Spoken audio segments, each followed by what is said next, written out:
Thank you so much for staying tuned to Champions TV. This is Nature Talk and I'm your host, Grace Achieng. Today in our studio, we have a guest who is specializing in food security and environmental conservation, and she is going to talk to us more about food security. So once again, welcome to our studios. Thank you so much. And just to begin with, maybe you can introduce yourself and tell us more about yourself. My name is Masika. I am a fourth-year student at Kenyatta University, pursuing environmental resource conservation. I am also a youth champion on matters food security and the founder of Kuza Generation Initiative, which is a non-governmental organization where we deal with mentorship and environmental conservation. So Masi, maybe you can just begin by explaining to us what really food security is.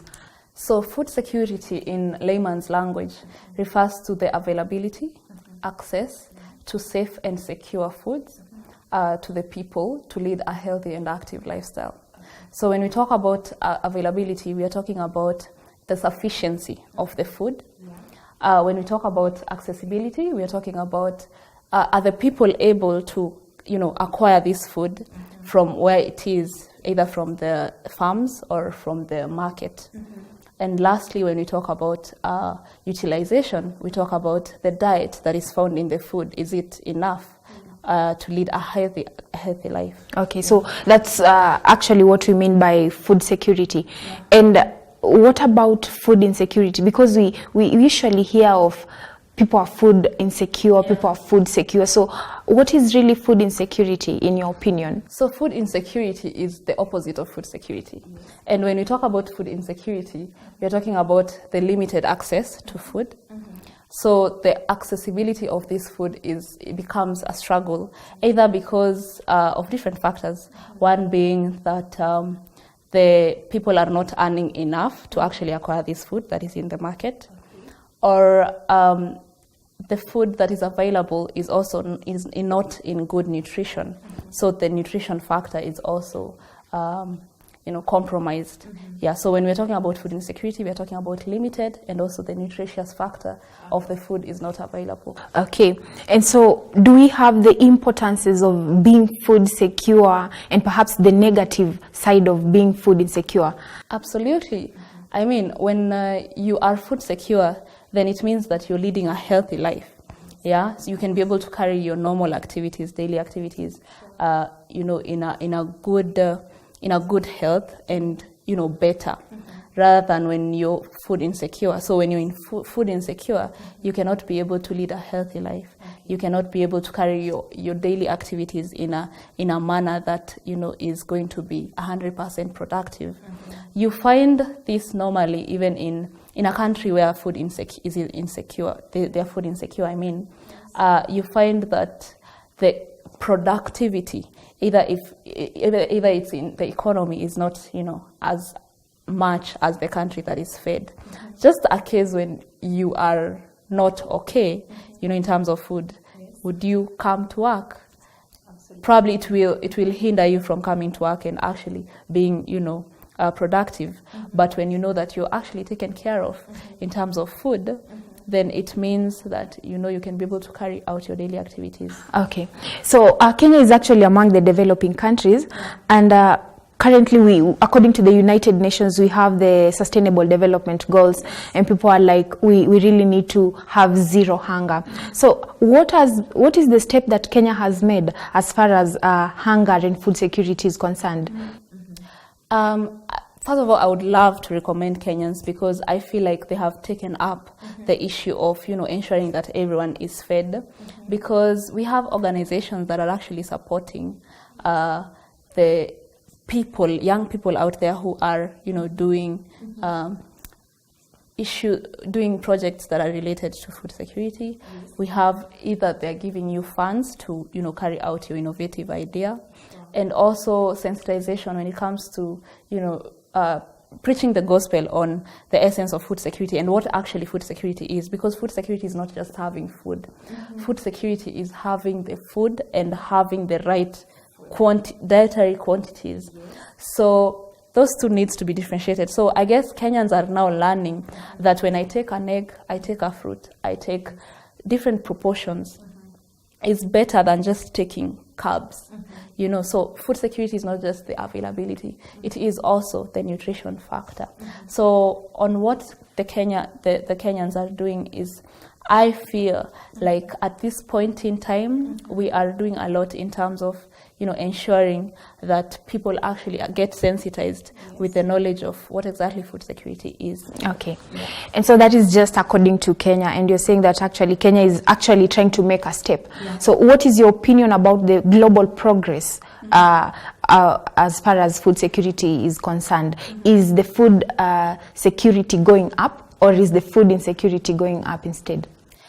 I guess at this time, we can say that indirectly, people are, you know, getting the knowledge on, you know, food security. But I guess on measuring on whether it's rising or falling, we still have a falling, you know, statistic when it comes to food security, because just in 2017, the Food Aid Foundation, the research they did says that they actually we are rising to up to 821 million of the people that are actually going hungry.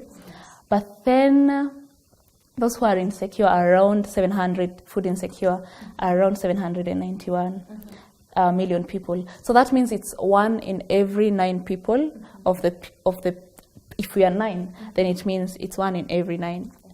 So globally, I feel like we are not really there, but you know, as a country arises, then definitely we are going to have better results when it comes to sensitizing people on food security and ensuring that food security actually rises rather than us experiencing food insecurity. Okay, and so when we are trying to look at food security, we also have to include the issues of hunger and undernutrition. So what is the difference, or what is the relationship between hunger and undernutrition? So that's a very good question, because when I say that I'm hungry, it does not mean that I'm undernourished. And when I am undernourished, it does not necessarily mean that I'm hungry. So we have to differentiate between those two. So when one is hungry, or rather hunger, basically means that you're feeling uncomfortable in terms of, you know, the senses. Your senses are recognizing that you don't have food, you know, and it might be just 2 hours. You wake up in the morning and you're like, you can say when 10 reaches, you're like, I'm hungry. But that doesn't mean you're undernourished. So it just means that you don't have food at that time, and your stomach is feeling uncomfortable and it's asking for it, either because of the work that you've been doing. But then when we talk about undernutrition rather means that the food that is available does not have the enough, or rather it doesn't have the quantities that are required. The dietary quantities that are required for you to call yourself food secure. So it might mean, yes, that the food is available, so you're not hungry, but the food is available, but it does not have the dietary quantities. So yeah, that's the difference. Okay, and so you've talked over food insecurity, and really you're saying that the numbers are currently going up. That is according to the 2017 evaluation. So what can be done in order to ensure that indeed in the next years, maybe even in our vision 2030, we are food secure? Yeah. Wow. I guess, and also believe that we are actually on the right track. So what organizations are doing, different organizations, is, you know, sensitizing people and actually supporting the innovative ideas that are coming up in terms of supporting, you know, ideas on food security. And also, I guess one other thing that can also, you know, be of great impact is the fact that the youths have to embrace agriculture. And they have to recognize that it's not an uncool thing to do agriculture. I'm personally doing agriculture, and it's so fulfilling when you know that you're feeding someone out there. So the youths themselves, because we say that the African continent, first of all, it has 77% of youth. So basically that means that if this, let's not even take the 77%, let's just take a 60% of these youths doing agriculture, then it means, and you know, when you're doing agriculture, it does not mean that you have a big plantation. And that's why we are talking about innovation. So when you're innovative, then you're able to use a very small tract of land to do a lot of things, you know. You can be able to, first of all, feed yourself, because we say feed yourself first before you venture out. Okay. So what that means is that the youths themselves, they need to venture into agriculture. We need to embrace it, you know. Let's not just, you know, deal with the blue collar jobs. In fact, agriculture can be a blue collar job. It depends on which angle you look at it. Yeah. You know, so if 70% of these youths can take up agriculture, and let's save the other 7%, then this means that we won't be food insecure in our world anymore, you know? Yeah, and also I feel like there's a lot of wastage happening, because if I give a case scenario of just going to Githurai 45, you will find that there's just a lot of food lying around. What does that mean when other people in Turkana are actually they don't have? And I also, just before you continue, you see, with the youths, when you just mentioned the word agriculture, they see the farm. So what can you tell us about that? First of all, there's no agriculture without a farm. Either it's, you know, climate smart agriculture that is comprehensively, you know, technological, in whatever way you look at it, where we have, you know, some are doing farming in just machines, you know, and just providing all the other factors that are needed for the plants to grow. I mean, there's no farming without the farm itself, and that's why it's called agriculture. But then youths are very creative, so we have come to an age and era where I also talked about climate smart agriculture, where now it's not just about you taking your djembe and going to the shamba.